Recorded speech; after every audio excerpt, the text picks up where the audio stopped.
আমি সেই ইমামের মাইনে কত টাকা?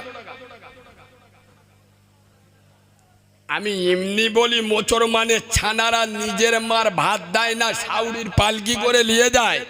আরে আমার মতো ফাতিমুল সাহেব 2 ঘন্টার জন্য কন্ট্যাক্ট করে দিয়েছে, 15,000 20,000 টাকা দিচ্ছ।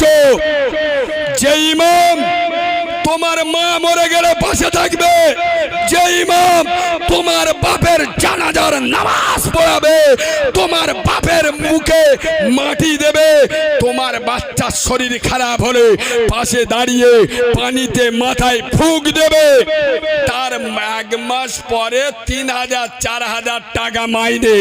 আর আমার মতো মৌলবি এনে 2 ঘন্টায় 12,000। এ জাতির কপালে শুকনো বজ্রাঘাত পড়বেন, তা কার কপালে পড়বে? কি গো,